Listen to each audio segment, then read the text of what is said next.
So the sixth Invitational is in 8 days.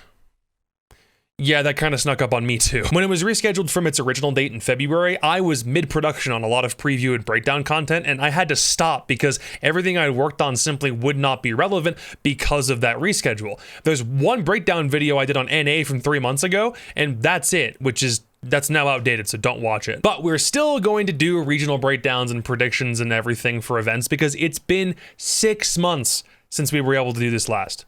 Like, think about that. We will do them in reverse order this time around. We'll start with Europe, then do LATAM, APAC, and save NA for last because the best region deserves the wait to hype them up.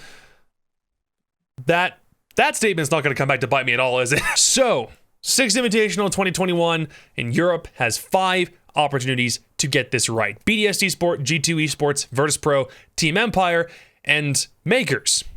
Don't worry, I also forgot they were here just because they're not in the EUL, but we can use the stage that just ended to see how the other 4 teams might fare. And what better way to kick off the breakdowns than to talk about BDS?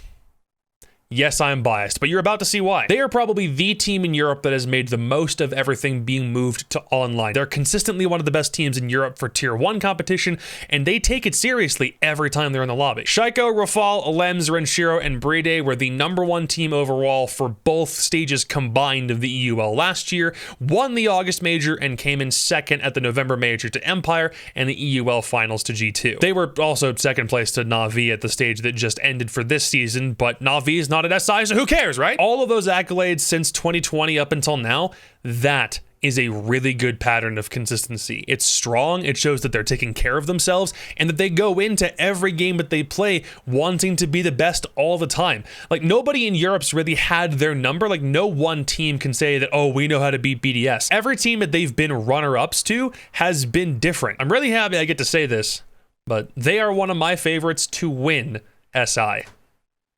The whole thing. I'm not even kidding. Everyone else, though, I'm not so sure about. G2 is kind of puzzling to me at the minute. Fun fact, the only 2 players that were on this version of G2 from last year's SI are Kanto and Uno. Citizen and Virtue were added after that event was over, and obviously Kayak was added into the fray just a couple of months back. What I will say is if Pengu was still on this team, I might have a better understanding of their sense of direction, or maybe it's a confidence thing, I'm not sure. They placed 5th in the EUL for this most recent stage, and that so far is the only outing we've seen of this exact lineup. I won't take away their win at the EUL finals for last season, but for me, there just hasn't been a lot of time to let this exact team settle in so we can see what they're capable of. Kayak, for his own part, has done a good job of filling in for Pengu's roles on the support and the IGL aspects, but G2 as a whole didn't really have a stable 2020, and going into 2021, I still have a lot of questions. For Virtus.pro, though, I don't have as many. Like I said in the EUL stage review, they look like a way better team than their 6th place finish in stage 1 would indicate, at least to me. Combine that standing with 2 3rd place finishes in both majors from last year, and historically, there is a very solid trend for this team overall. Rask, WTG, Pasha, Milon, and Karzeka have done really well adjusting to not having Shockwave on the team either. But the scary part for VP, and it's kind of ludicrous that I'm even saying this, but it might just be that we're playing best of ones. And they have overtime. And the kryptonite for Virtus.pro from last stage and what landed them in 6th place was not being able to close games if they went all the way to overtime. I'm serious. If there's a way you can play the long game and get them to OT, you might have a legit chance to knock them out early. I mean, I don't know. It could legitimately be a strat. This is the Russian team that I have some confidence in heading into this event. The same cannot be said for Team Empire right now, though. 2020, for the most part, was not their year. They'd had a bad placement at SI last year, 8th in stage 1, 2nd in stage 2 with a major win, so that's great, and then another really big crash now to start the 2021 season. Like, for them, it comes in these really weird waves, and I can't even blame a roster change as a potential reason. Like, Shepard, Joystick, Scyther, Dan, and Always have been the exact same squad since May. For their sake, I'm hoping that they didn't take stage 1 incredibly seriously, so that they can hold some stuff back for SI, but even that sounds like a crap reason because stage 1 still had a lot of SI points for 2022's Invitational on the line, so I really don't know. All I'm saying is that if recent regional history is anything to go by, Empire look to me by far the weakest European team heading into SI. And the reason I'm calling them the weakest is because Mkers is just a massive wild card unknown. Let me paint a picture for you, okay? Just for those who forgot, which is probably most of you. Yeah. At the SI EU qualifiers, we had a couple of EUL teams that were in like the bottom half of the league, the 2 best EUCL teams from that season, and then in the playoffs, we had another 2 EUL teams that had enough standings points from the regular season to kind of skip past the open and the closed quals.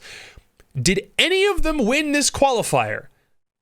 No, they all lost to some Italian schmucks. Enter Mkers, a 5-stack of Italian gunners that are making history in 2 different ways. First, for being the only all-Italian team to make a major or an invitational, and the only team that isn't even in Challenger League to make it to the invitational in the first place. 4s qualified for the Raleigh Major in 2019, and they got all the way to the semifinals, and at that point, they weren't even in Challenger League, so maybe these guys can do the same? Yeah, they beat Rogue, Chaos, Secret, Na'Vi, and Tempera, all in that order, to qualify. It's an impressive run, and they looked pretty good while they were doing it, but that qualifier was over 5 months ago. To their credit, they did just win the first EUCL qualifier this weekend, so maybe they can keep that momentum going, but they might not be as hot. This team is Aqui, Gemini, Scato, Sasha, and Lolo.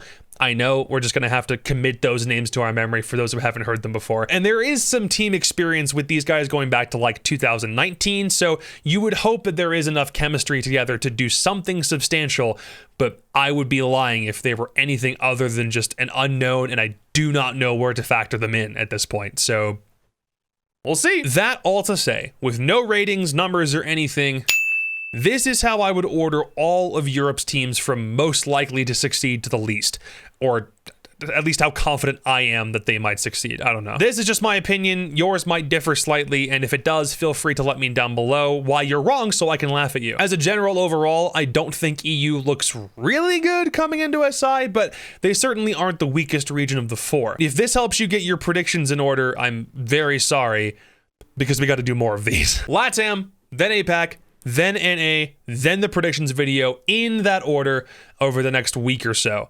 I'm about to be a zombie trying to get all of these done, so please join my Discord and cheer me on while I edit all night. Also, follow the Twitter, the Twitch, the YouTube, all of, yeah. See you in a bit. Bye!